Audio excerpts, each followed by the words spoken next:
ازيكم؟ كورة النهارده هنتكلم عن ماتش الاهلي واللي حصل في مباراة الاهلي والجونة على السريع كده ونقول يعني بسرعة.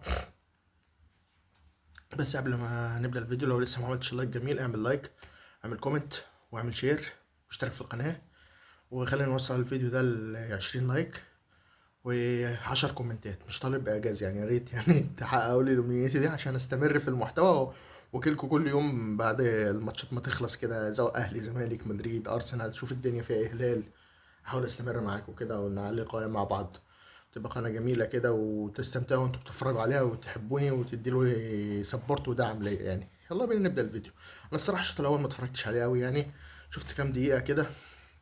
تعليقي الوحيد على الشوط الاول هي لقطة محمد الشناوي اللي انا شايفها فعلا ضربة جزاء، مليون في المية. وضربة الجزاء صحيحة لم تحتسب للجونة، كانت غيرت سير المباراة تماما يعني. بالنسبة لي انا شايف ان هي ضربة جزاء والشناوي اخطأ خطأ كارثي فيها. بس الحمد لله ان هي ما اتحسبتش يعني. انا مش شايف انا مش عارف ازاي هي ما اتحسبتش، بس انا بالنسبه لي ركله جزاء صحيحه لم تحتسب للجونه. إيه، و دي يعني كانت ابرز حاجه في الشوط الاول اللي ركزت عليها. وشفت جون امام، جون جميل اتلعب، رأسية حلوه، شاطها، عملها رأسية جميله، خبطت في العارضه ودخل الجون، جون جميل يعني. بدأ الشوط التاني انا عايز اقول اي حاجه، عايز اقول حاجه قبل ما اقول. طبعا هنخش في تفاصيل الماتش وتقييم اللعيبه والكلام الجميل ده كله. كاموتش، انا مش فاهم كاموتش ده مين اللي جابه الاهلي؟ ايه العين اللي جابتك يا ابني الاهلي خلتك تبقى مهاجم الاهلي الاول ورابس رقم 9 كمان، اللي هو مهاجم، اللي هو رقم جراديشار، اللي هو مش عارف يتباع لي، تمشي ليه اعاره؟ انت ايه اللي جابك الاهلي يا ابني؟ انت بتلعب كوره ليه؟ انت موجود في الحياه معانا ليه؟ انت لماذا تمارس كره القدم يا ابني؟ لماذا؟ بصراحه انا هكون اهو حاول اهدى وعشان ما حدش يزعل مني وبتاع وشتيم في رمضان، عايزين نقلل الحاجات دي يعني. فانت ايه اللي جابك الاهلي يا ابني؟ انت يا ابني انت مش مهاجم الاهلي، انت اخرك تلعب في بهتيم، تلعب في النادي اللي كنت بتلعب فيه ده، لكن تيجي الاهلي كبير عليك الاهلي الصراحه وعلى التيشيرت. وانا شايف ان هي صفقه كارثيه، وهيمشي ومش هيسجل ولا هيعمل اي حاجه ولا اي حاجه، ووجوده زي عدمه. واتمنى ما يشاركش الماتشات الجايه، ان نبدا بمروان عثمان او محمد شريف بالنسبه لي بس. وان كنت يعني عليا بعض تحفظات لمحمد شريف، ولكن هو افضل بكتير من هو ومروان عثمان، هو افضل بكتير من كاموتش صراحه. نزل الشوط التاني كاموتش جات له واحده مش غريبه، مش عارف ضيعها ازاي، رأسيه غريبه غريبه بجد. انا مش فاهم هو لحد دلوقتي ازاي ضيعها. الكره سهله قوي ملعوبه له، مش فاكر من بالعمري ولا بن شرقي. كره حلوه، كرة حلوة قوي ملعوبة له بالمسطرة، ما اعرفش ما حطهاش ليه يعني. سهلة جدا، المفروض تنطحها جون. انت مهاجم يعني وما شاء الله متر وحاجة، متر و90 ولا متر 84 ولا ايه، مش فاهم. مش عارف ما حطهاش ليه، حطها في ايد الحارس وفي النص. يخرب بيتك في ايه يا اسطى؟ ركز معانا بقى شوية، ركز معانا بالله عليك يعني. احنا داخلين على ماتشات صعبة يعني، ولسه في سموحة ولسه في طلائع الجيش ولسه العاب الترجي في اخر رمضان يعني قصة. فلازم تفوق معانا كده، يا اما اتكل على الله. الست شهور بتوعك دول نستحملهم على مضض وتتكل على الله. الشوط ده بقى بالنسبة لي أنا شوط بعنوان بن شرقي، لا بن شرقي إيه؟ إمام وبالعمري. إمام وبالعمري هم اللي عملوا الشوط النهاردة، عملوا الشوط التاني رائع.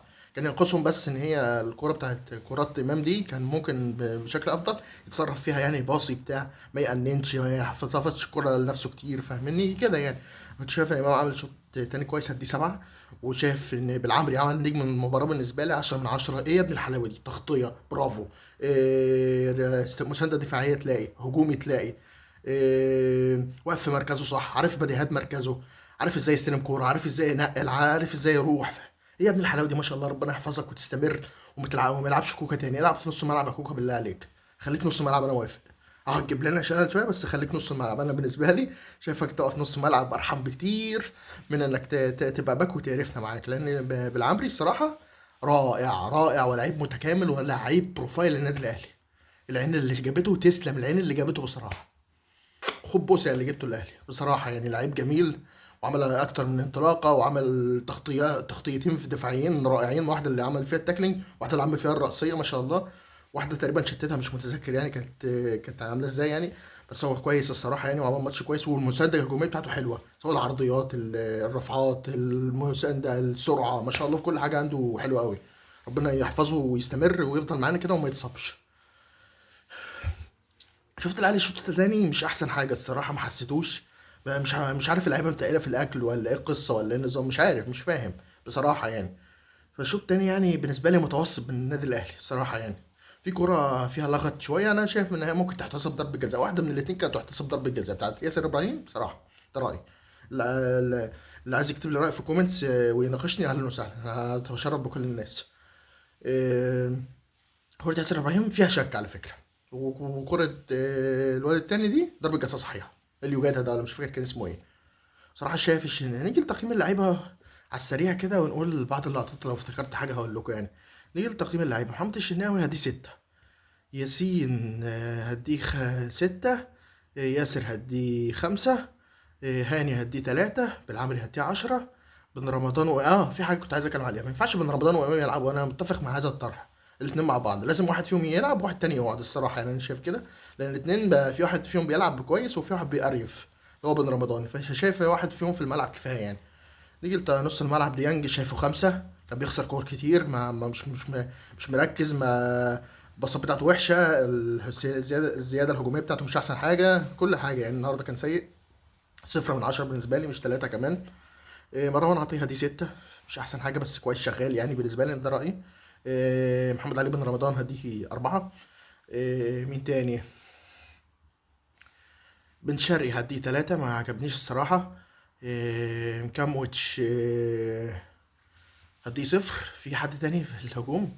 كاموتش وبن شرقي، وكان في واحد تاني بس مش متذكره. هو التشكيلة كانت ايه؟ ثواني كده خليكم معايا. التشكيلة كانت شناوي، هاني، ياسر، مرعي، بالعمري، بن رمضان، ديانج، مروان عطية، بن رمضان، إمام عاشور. إمام عاشور دي 7.